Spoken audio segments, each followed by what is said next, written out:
We're back on ABC24 this week. I'm Richard Ransom, and I'm joined by Otis Sanford, Susan Edler-Thorpe, and Reverend Kenneth Whalum. So let's talk about national politics and local spin therein, and that is the increasing pressure being placed by former President Trump on representatives, senators, governors to endorse him. And they're falling into line in a record pace compared to previous elections. And it's interesting when you look at our local group who has, I'm going to call it kiss the ring, and who has not. Let's look at U.S. representatives first. Representative Andy Ogles of Tennessee, Diana Harshberger, Chuck Fleshman, John Rose, and Mark Green have all endorsed Trump. Among U.S. senators, both of Tennessee senators, Marsha Blackburn and Bill Hagerty have. Among Mississippi and Arkansas, though, only Cindy Hyde-Smith has endorsed the former president. So let's talk about them first, and we'll go to those who have not kissed the ring. But any surprises on who's just couldn't wait to jump on the bandwagon? I'll go with you first. Well, I'm not surprised, and I feel like I call it the Tennessee 3 effect. Every time I see the Tennessee 3, I see young white people in the background supporting the Tennessee 3. You can't tell me that all of those young white kids are Democrats. Some of them, a lot of them are probably free-thinking Republicans. You look at all the private schools in this area, Lausanne, Harding Academy, they are producing Republicans. You can't tell me that there aren't some young Republicans who won't stand for this. They are not supporting Trump. They've got to be groomed. They've got to be promoted. They've got to be encouraged to run for these positions, because that's the only way it's going to change. I'm not surprised. Okay. How about you, Susan? Marsha Blackburn has been in Donald Trump's camp since the very beginning. Bill Hagerty seems to do whatever Marsha Blackburn tells him to, and Cindy Hyde-Smith has also been an avid supporter too. She doesn't know enough what to do anyway. You know, I've always said that politicians are always thinking about the next election.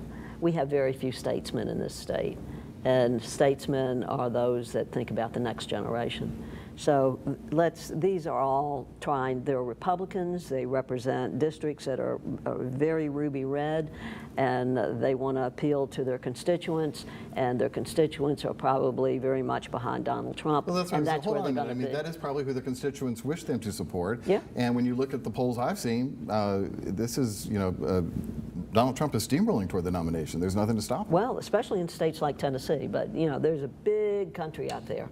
And but these representatives here in Tennessee, they've taken the pulse of their constituents, and their constituents, if they don't endorse Donald Trump, may hold it against them, and they don't want to take that risk. Let me tell you, none of them have any threat from the left. They all have threat from the right. And they're going to try to protect that right flank. So Otis, then explain to me those who have not kissed the ring yet on the Republican Party. David Kustoff, who represents West Tennessee, heavily red district. Trent Kelly, Northern Mississippi, also heavily red. And Rick Crawford of Eastern Arkansas. None of them have so far jumped on. What do you think's going on there? Well, I'll speak to David Kustoff. I think he's waiting and taking a temperature here. He's in somewhat of a bind, being a former U.S. attorney, and understanding the legal processes here, and probably knowing deep inside his own heart that Donald Trump is a criminal. I think he believes that, or he's not going to say it. So I think he's waiting just to see if Donald Trump implodes himself before he does this, but he'll come around to endorsing him at the proper time. Very briefly to Ken's point about especially young white Tennesseans. I'm around a lot of them at the university, and they don't see things the way the older crowd sees it, and that's one of the reasons why the legislature has been trying to get rid of teaching certain things to college students, to high school students, going all the way down to elementary, because they want to keep them blind to follow the Republican brand. But that's not working. These young people have a mind of their own, and in the long run, it's going to hurt the Republican brand. That's why I call it the Tennessee 3 effect. I think it runs deeper. I think their effect is going to be a lot deeper into the Republican Party. I do too. We'll be watching that. I just hope they go to the polls and vote. Yeah, me too. Let me take this a little farther. Okay. We are hearing that some indictments are coming from the federal level, both in how the records were brought to Mar-a-Lago, as well as the January 6th insurrection. And are you here to tell me that if that happens, that this former federal prosecutor who represents District 8 in Tennessee would still endorse the former president? Yeah.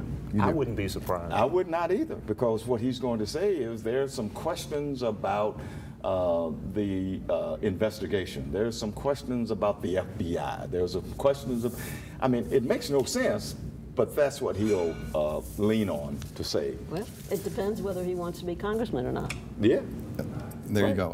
Let's quickly show the senators also who have not kissed the ring yet. Tom Cotton from Arkansas. He's usually pretty outspoken. So far, he's hanging tight and He'll not. kiss the ring. John Bozeman, also of Arkansas.